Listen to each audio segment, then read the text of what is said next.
The story is told about the Baal Shem Tov, that on a Friday night in Mezbej, one Friday night in the middle of the meal, he was sitting with his Hasidim, and suddenly in the middle of the meal, he laughed. And everyone was looking at him. He looked down at the soup, he kept eating. A few minutes later, again, he looked up at the ceiling and he laughed. Same thing. Everyone's staring, he doesn't explain, and then a third time the same thing happens. The Hasidim trying to ask him, what is this about, Rabbi? He doesn't want to answer. The story goes that after Shabbat, each week he would take a little ride on a wagon. So he would go out of town, out of Mezbez, however big it is, I don't know, but they would go on the outskirts of town. This particular Motzei Shabbat, he told them, we're going to another town, and they start riding. And they ride almost the entire night. And just at daybreak, they arrive at a little shtetl, and they come to the home that was known to them already as the home of Shabtai, the bookbinder. He's literally the fellow in charge of binding books. The Baal Shem HaKadosh knocks on the door. They open what looks like a hovel, very little house, and the Baal Shem Tov says, "Agitavach, tell me the whole story. Don't leave out any details." And they seem to know that he's coming. "Oh, Rabbi, we're so honored that you're here." They invite him in, and the Hasidim, they all pile into the house. It's a Hasidic Shemaisa, but of course, there are always lessons in these Hasidic Shemaisas. The Baal Shem Tov says, tell me every detail, don't leave anything out. Says Shabtai, the bookbinder, every Friday at the end of the week, I collect whatever few groschen, whatever he has there in terms of money, and I buy the Shabbos food. This past Shabbos, I had no food left, no money to buy any food. So before Shabbos, when I came home and I had no food to offer my wife, I said to her, I'll be home late tonight from shul. And he didn't explain, but she got the message because he didn't bring home any food. Sure enough, he goes to shul, and as the shul ends, he tells the Baal Shem Tov, I waited because I didn't want to be embarrassed that people would ask me, how's that? You don't have any lights on in your house. There aren't even candles lit in your home for Shabbos. So I waited and I came home very late. But as I'm trudging up to the house, I see the window that there are lights for Shabbos. So I go into my house and I can't believe my eyes. The Shabbos table has the candles. It's set beautifully. And there's my wife, and she has a whole array of food. And I don't ask her any questions, he says, but now we have wine for Shabbos, we have challah, we have soup, all sorts of foods. So he says, I made Kiddush, and when I finished making Kiddush, I was so overjoyed. He said, I went right away, washed my hands, made amotz lechem min haaretz. We start eating. He said, I'm eating the soup. And when we come to the end of the soup, as I'm finishing, my wife opens her mouth to speak. And she says, I realized when you came home that it's not that you forgot the food, it's that we have no money for food. So as soon as you indicated that you had nothing to offer, I went to the back room and I remembered that I have one coat left hanging in the closet that had gold buttons on it. She said, I took the buttons off of the coat and I slipped out the back of the house and I sold those gold buttons in order to buy food for this Shabbos. The chassid says, I was overjoyed. I grabbed my wife right away. I started dancing with her at the table, just the two of us. And I sat down and I ate the next course. And again, I got up and we danced together. And then after benching, again, I couldn't help myself. I was dancing. Such simcha that I had from the little meager food that I had because I knew what my wife had done for me. The Baal Shem Tov said to the Hasidim, this is why I laughed, because I had a sense that in Shemayim, the Malachei HaSharet, even the ministering angels, were dancing and dancing when they heard about this story. And I was also very happy. The Baal Shem Tov turned to this couple and he asked them, is there anything that you need? Can I give you a bracha? And they said to him, we're childless. We've not zocher the children. He gave them a bracha that they should have a child. A year later, they had a child. They named their child after the Baal Shem Tov. They called him Yisrael. And he became the Maggid of Koznitz, Rabbi Yisrael of Koznitz. This is a common story told among the Hasidim. And I won't vouch for the historicity of it, but the message of the story, I think, is a very important one. I heard this story from Rav Tamir Granot, who was one of the Ramim in the yeshiva in Eretz Yisrael. The idea that Simcha, first of all, really does often come up and come about less about what we have than about what people who love us do for us and what we can do for them. A very simple and basic point. But so many of us, I think, over the last period of time, and I mean really the last year, have come to appreciate such small and simple pleasures. How much pleasure was there for Jews to come, for those who were able to come to shul tonight? How much pleasure was there for Jews who weren't able to come to shul but could go to a minyan outdoors? And even the Jews who were not zochim yet to come back to shul, in our shul and in other shuls, maybe they could go on Zoom and connect virtually to hear the Megillah. Number one.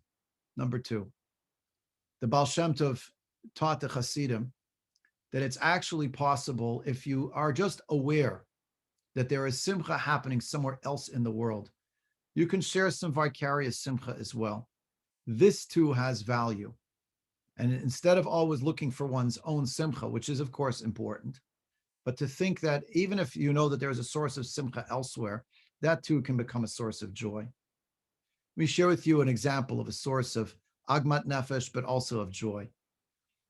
When we read the Pasuk tonight about how Mordechai HaYehudi, we hear the baleful tones describing how he was among the exilees from Yerushalayim. We're reminded that our shul and so many tens of thousands, hundreds of thousands, millions of Jewish people outside of Medinat Yisrael, for the first time, have actually spent a considerable period of time where we were really unable to get to Eretz Yisrael, where even if you buy a ticket, you can't get in. But we know something about this year that is unlike every other year of Purim.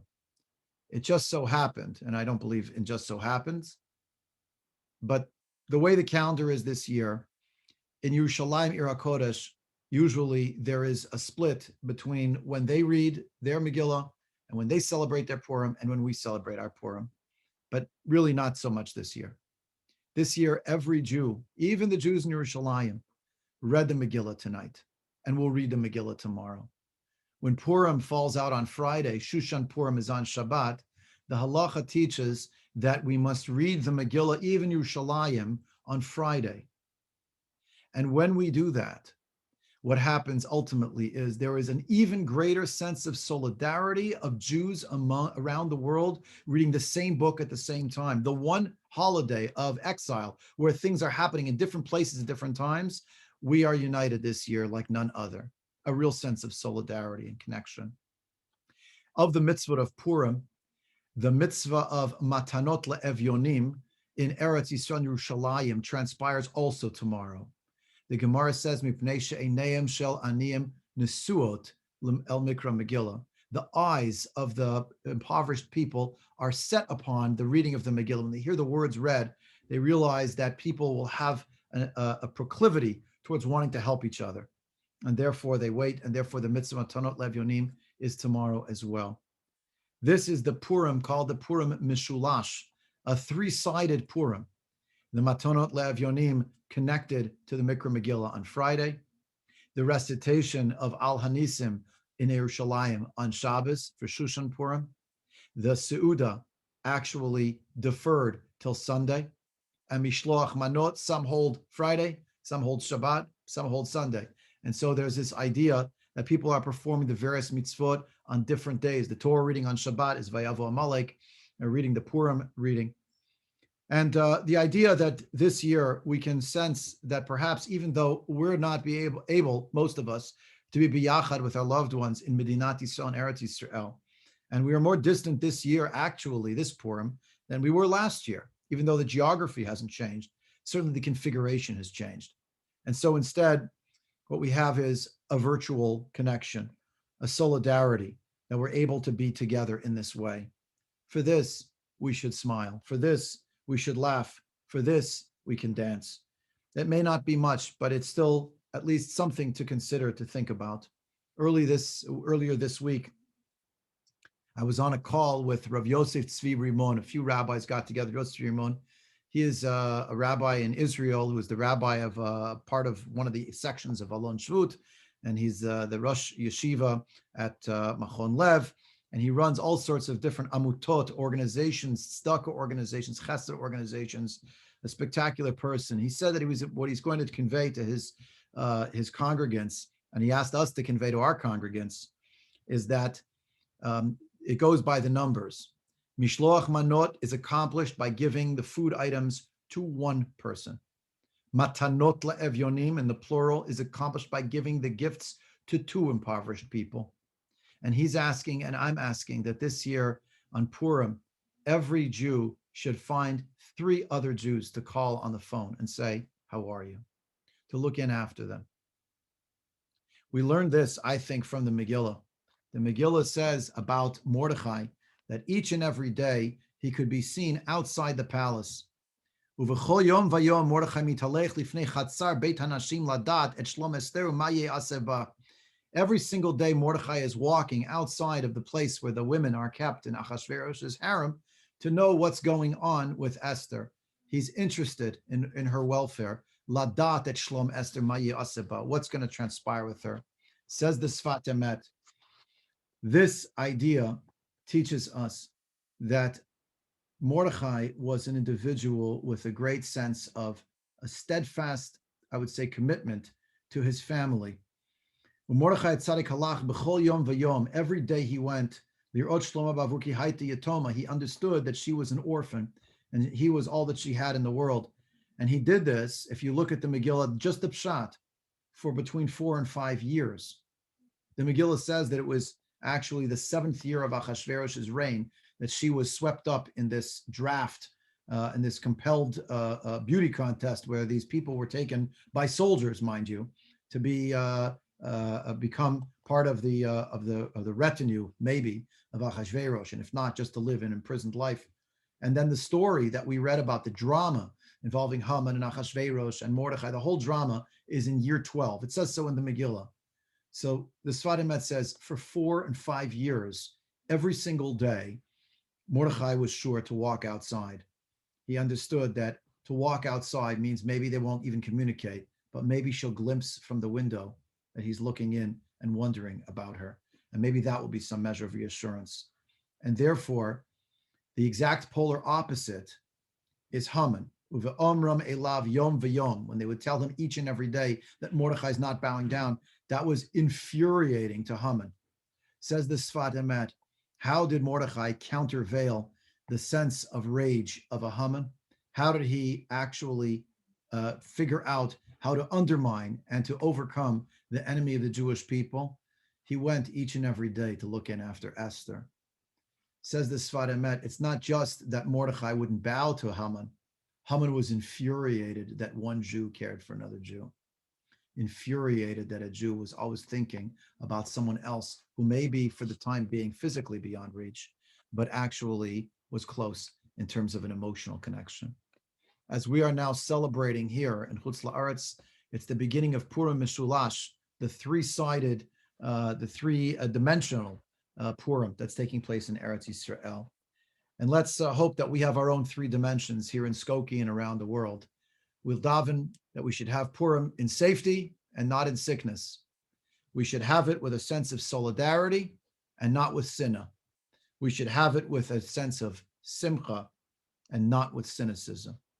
To each of those in our 3-sided Purim, we should be zochim to be able to appreciate the manner in which we are all united as Jews and the tripartite connection that the Zohar HaKadosh teaches, Kudshabrichu Ve'oraita V'Yisrael Chadhu, the Holy One, blessed be He, and the Torah, and the Jewish people are truly all one. And Ken Yehi Ratzon for us, may Mishta V'Simcha that we're having now, and God willing, we should have soon in the future as well. As we'll go into Shabbos, let everybody, if not at their Suda, then at the Shabbos table, tell a nice Hasidic shemaisa, a warm story about what it means that a person could have simcha because someone else is having great simcha. And why is that person having simcha? Because they sense that someone in their life cares for them and is willing to sacrifice in order to make them happy. Wishing everyone a Purim Sameach. Shabbat Erev.